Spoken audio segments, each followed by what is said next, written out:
Chegou o momento de falar mais uma vez a respeito de direito de família com a doutora Salo Aneme da Silva.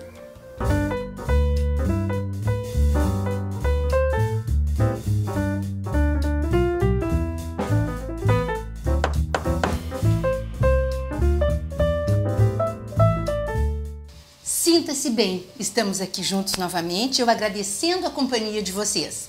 Hoje, no nosso quadro Falando Direito, nós vamos abordar o casamento. Eu falei para vocês na semana passada que nós íamos fazer um ciclo de vida, do nascimento com vida à morte. O casamento, a união estável, a sucessão e assim por diante, nos inteirando do dia a dia e do comportamento que todos nós expressamos. Pois hoje nós vamos começar com o casamento. Casamos com que idade? Normalmente, a nosso critério somente, sem precisar autorização de ninguém, nós casamos aos 18 anos. Aos 16, nós podemos casar com o consentimento dos nossos pais. Consentimento do pai e da mãe.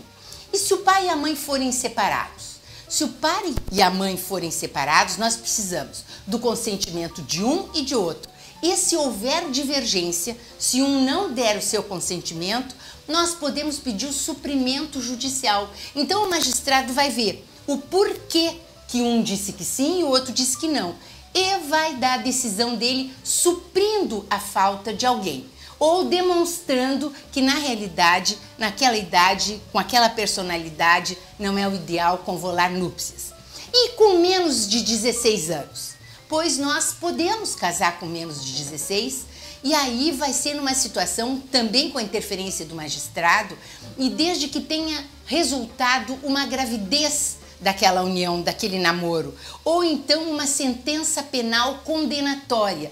Digamos que um deles cometeu um crime, violou a integridade do outro, por exemplo, mas o outro aceita casar com ele. Nesse caso, também é permitido o casamento com menos de 16 anos.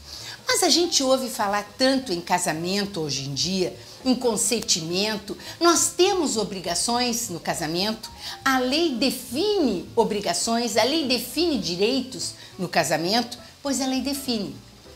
Lá, no Código Civil, no artigo 1566, é bem claro quais são as obrigações que nós temos no casamento. Nós temos a obrigação e o dever de fidelidade no casamento. Agora, vocês têm que entender o seguinte, se não houver fidelidade e aquele que seria supostamente ofendido não colocar essa fidelidade em jogo, não pedir o divórcio, não alegar que não tem mais condições de viver com aquele parceiro, então, se ele não alegar isso, não interessa, não houve infidelidade, porque só o suposto ofendido que vai poder trazê-la à baila.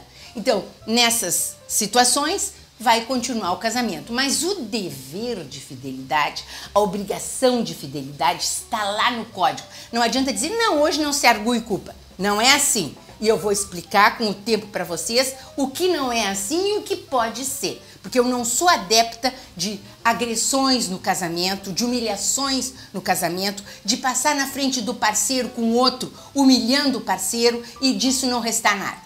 Então, fidelidade. A obrigação do mesmo domicílio conjugal. Então, o casal tem que viver sob o mesmo teto.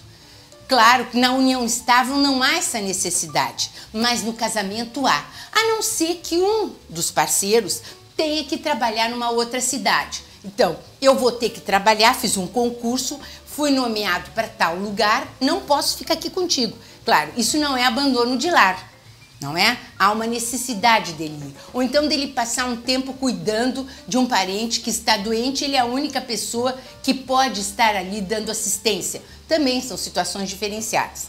Então, que obrigações nós temos? De fidelidade, de residência sobre o mesmo teto, o mesmo domicílio conjugal, de respeito e consideração mútuos. Então, eu tenho que respeitar. O que é esse respeito com o meu parceiro? Essa consideração com o meu parceiro? Eu costumo dizer até o seguinte, se de repente houver uma humilhação por parte de terceiros, ela é menos grave, ela me causa um dano menor do que se essa mesma humilhação fosse colocada na minha vida, infringindo um comportamento o meu parceiro, aquele em quem ou para quem eu dei mais confiabilidade. Eu entreguei a minha vida, a parceria, o respeito, a consideração, a fidelidade, tudo isso é importante. Então vejam, fidelidade, vida sob o mesmo domicílio conjugal, respeito e consideração mútuos e guarda, sustento e educação dos filhos.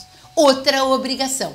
Nós ambos temos o dever, a obrigação de guardar os nossos filhos, de educarmos os nossos filhos, de darmos educação, saúde, tudo que uma criança precisa para ter uma vida saudável tem que partir dos próprios pais em primeiro lugar. Mas eu não posso dar alimentos. Eu me separei do meu parceiro, vivo com meus filhos e não tenho condições de provê-los. Eu preciso da contribuição dele. Não tem problema. A contribuição dele pode até ser a única. Tu vai te doar de outra maneira. Tu vais cuidá-los, tu vai buscá-los na escola, tu vai levá-los na escola e a pensão alimentícia vem do ex-parceiro. Agora, se ambos podem contribuir, se ambos trabalham, aí tem um detalhe que vocês têm que atentar. Cada um paga para sua prole a mesma proporção que o parceiro paga. Então, se eu vou pagar 20% do meu salário, o meu parceiro também vai pagar 20% do salário dele. Não quer dizer que nós tenhamos que dividir os gastos. Não, porque um dos genitores pode ganhar muito mais do que o outro. Então é mais justo que ele pague mais. Então vejam vocês, a proporção é a mesma. O que não é o mesmo é o valor. Porque eu posso ganhar 1.000, meu parceiro pode ganhar 5.000, então nós vamos contribuir com valores diferentes. Ele vai contribuir com mais do que eu, mas a proporção é a mesma. Isso que vocês têm que cuidar. E essa história na separação os gastos são divididos, não é assim. Isso é muito cômodo, dividiu e pronto. Não, um que ganha menos tem que contribuir com menos, sem dúvida nenhuma. Ainda nós temos que levar em consideração que para que haja o pagamento da pensão alimentícia tem que ter um acordo de uma ação de alimentos ou o próprio divórcio que vai estipular a pensão. Não pensem que basta o acordo verbal para depois poder cobrar essa pensão que pode não ser paga. Então vejam vocês, existem maneiras muito certas, muito fáceis de se resolver uma separação, desde que nós contribuamos para isso. Os nossos filhos não têm culpa se nós nos vamos separar. Ex-cônjuges nós seremos, agora pais, graças a Deus que nós o sejamos por toda a vida. Até a semana que vem, quando eu espero vocês aqui.